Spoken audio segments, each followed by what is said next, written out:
আমি এখানে দাঁড়িয়ে আছি, এটা হচ্ছে ভাঙামোড় স্কুল।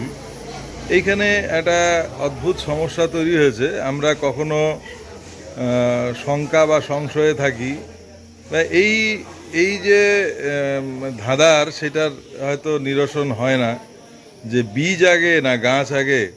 তো এরকমই সমস্যা। এই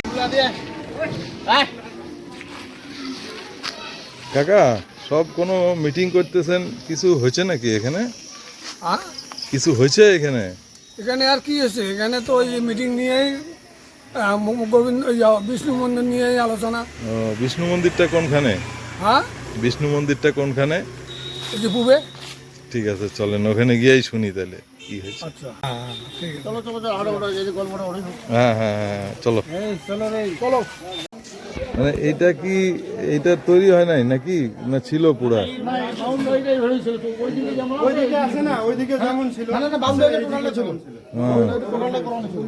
মানে এইটা করার সময় এটা ভেঙে ফেলছে। আমাদের অত কম ছিল তো, বাউন্ডারিটা করে ছেড়ে দিয়েছিলাম, পরে করবো, তারপর ওরা ভাঙিয়ে দিল, পরে তার করতে পারলাম না, আর আমাদেরও প্রবলেম হচ্ছিল তখন। এরকমই সমস্যা এইখানে। যে দেখা যাচ্ছে আমার পেছনে একটা অর্ধ সমাপ্ত মন্দির, যেটা এখানকার স্থানীয় লোকরা বলছেন বিষ্ণু মন্দির। তো বিষ্ণু মন্দিরটা আধা সমাপ্ত হয়েছিল অর্থ অভাবে। তার এই 6 কোণ বিশিষ্ট, 6 কোণ হবে বোধ হয় না এটা? এই যে এটা কত কোণা, 6 না 8 কোণ? হ্যাঁ, 6 কোণ বিশিষ্ট মন্দির, এবং তার সঙ্গে এই চতুর্দিকে একটা বাউন্ডারির মতো দেওয়া। আবার পাশাপাশি দেখা যাবে এইখানে কিন্তু একটা একটা স্কুল আছে, প্রাইমারি স্কুল, এবং তার সঙ্গে একটা বাথরুম বা টয়লেটের ব্যবস্থা করা আছে। এইবার এই যে স্কুলের জায়গাটি, এখানকার স্থানীয় লোকরা বললেন বিষ্ণু বর্মন, না বিষ্ণু বর্মন বলে একজন দান করেছিলেন, কত 13 শতক জমি দান করেছিলেন। আবার ইনারাই বলছেন এই যে পেছনে যে মন্দিরটা আছে আমার পেছনে, এখানে হচ্ছে কালী মন্দির মন্দির এবং মন্দির সংলগ্ন যে জমিটা, এটা নাকি অনেক দিনের পুরনো। এবার এই যে যেটা অর্ধ সমাপ্ত বিষ্ণু মন্দির, সেইটার যে যতটুকু হয়ে আছে সেটা দেখেও বোঝা যাচ্ছে যে অনেক দিনের পুরনো এই কনস্ট্রাকশন।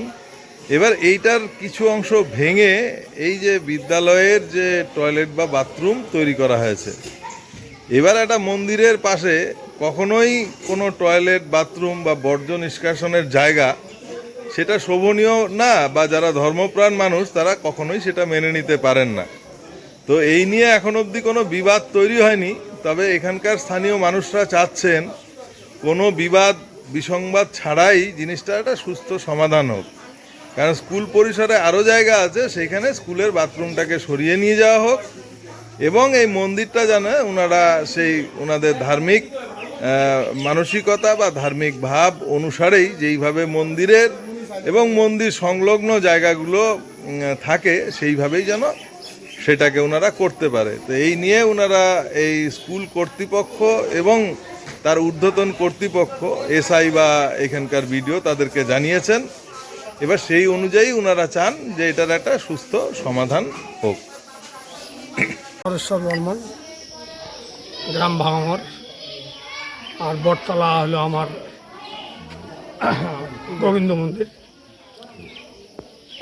গোবিন্দ বা বিষ্ণু মন্দির।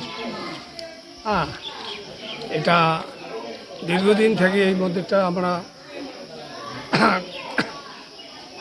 10-80 ঠিক কথা কিন্তু করির বাড়ি নেই। আপনি বিষ্ণু মন্দির কমিটির সদস্য? হ্যাঁ। কি নাম আপনার? আমার নাম বিষ্ণু বর্মন। হ্যাঁ, বিষ্ণু বর্মন। চন্দ্র বর্মন, গ্রাম ভাঙামোড়, পোস্ট অফিস ভাঙামোড়। আমি মন্দিরের জমিটার কথা বলতে পারবো, স্কুলটার কথা আমি বলতে পারবো। স্কুলটার সাথে তো আমি আগাওড়ার থেকে যুক্ত আছি। স্কুলের জমিটা 13 শতক জমি দান করছে এই বিষ্ণুপ্রসাদ বর্মন। জমির কাগজ ব্লক অফিসে আছে, আপনারা ওখানে গিয়ে দেখতে পারবেন। তারপরে স্কুলটা মারা হয়েছে।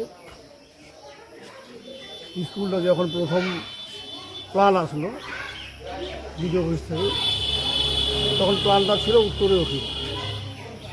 কন্ট্রাক্টর আমাকে বললো স্কুলটা এইভাবে হবে। আমি তখন বললাম যে ভাই ওইভাবে স্কুলটা হলে তো জায়গাটা শেষ হয়ে যাবে, তুমি বলছি করো। বলবো দাদা বল 20 দিন দেরি হয়, প্ল্যানটা চেঞ্জ করে আনতে হবে জেলা পরিষদ থেকে, তারপরে তার দেরি হোক তাও এইভাবে করা যাবে। তারপরে স্কুলটা হলো। এখন মন্দিরের কতটুকু কার জন্য এটা সম্বন্ধে আমি বলতে পারবো না। মানে মন্দিরটা পূর্বেই ছিল, হ্যাঁ পূর্বেই, অনেক আগে। আর এই যে মন্দিরটা আধা সমাপ্ত, এইটাও পূর্বে হয়েছে, পরে বাথরুমটা হয়েছে। হ্যাঁ পরে বাথরুম। এবার আপনারা চান যে বাথরুমটা স্কুল কর্তৃপক্ষ সরিয়ে অন্যখানে নিয়ে হ্যাঁ যায়, অন্যখানে নিয়ে যাতে মন্দিরের সাথে এই বাথরুম তো থাকতে পারে না, ল্যাট্রিন, এটা ধার্মিকভাবে হ্যাঁ ধার্মিক হবে, অশোভন। অশোভন। ঠিক আছে, এই বিষয় নিয়ে আপনারা এই কর্তৃপক্ষকে জানিয়েছেন বা জানাবেন? আর জানাইছি, আবার জানাবো। কর্তৃপক্ষ না আসা পর্যন্ত আমরা এটা সরকারি জিনিসে হাত দেবো না। ঠিক আছে, নমস্কার। আপনি স্কুলের শিক্ষিকা, আপনার নাম? আরতি রায় বর্মন। তো এইখানে দেখা যাচ্ছে এই স্কুলের সাথেই একটা মন্দিরও আছে, মন্দিরটা পুরনো, এখানকার গ্রামীণ লোকজন বললেন, এবং আপনি এখানে মোটামুটি 20 বছর থেকে শিক্ষকতা করছেন বললেন আপনি, 2004 সন থেকে। আর এইখানে একটি টয়লেট তৈরি হয়েছে, যেটা একটা অর্ধ সমাপ্ত মন্দিরের গা ঘেঁষে। তো এই বিষয়টা কি আপনি মানে জানেন তো নিশ্চয়ই ওয়াকিবহল। এই ব্যাপারটা যখন হয়েছে, ঊর্ধ্বতন কর্তৃপক্ষকে কোনো বাধা বা নিষেধ কিছু করা হয়েছিল যারা করেছে আর কি টয়লেটটা? টয়লেটটা করার ব্যাপারে তো হ্যাঁ, হ্যাঁ। না, টয়লেট করার ব্যাপারে আমরা কিছু বলিনি, কারণ তো আমার আগে তো আরেকজন ইনচার্জ ছিল। আচ্ছা আচ্ছা। তা উনি তো সব কিছু, হুম। তা আমরা তো তখন ছিলাম সহশিক্ষিকা, তখন তো আমাদের এখানে বলার মতো কিছু নেই। উনি যা করবে ওনাদের সঙ্গে যা করছে মানে আমরা কিছু তখন গ্রামের লোকেরাও কোনো বাধা দেয়নি? না না। আপনার আর স্কুলের ওখানে না একটা সব থেকে একটা ভালো জিনিস ছিল কি, বাঁশের ঝাড়। এই বাঁশ ঝাড়টাকে যেভাবে হোক উনি কৌশল করে যে করছে আর কি, ও যেভাবে ছল করে হোক কৌশল করে বাঁশ ঝাড়টাকে উঠায় তারপরে এটা করছে। তা নাহলে কি বাঁশ ঝাড়টা উঠতোই না। কত বাঁশগুলো সাপ যাইতো, আমাদের রান্নাঘরে ঢুকতো, ওইদিকে আসতো, আমরা তো ভয়ে পালিয়ে যেতাম। আপনার এই স্কুলের নাম? বটতলা শিক্ষা কেন্দ্র। এখানে ছাত্র সংখ্যা কিরকম মোটামুটি? বর্তমানে 49 জন।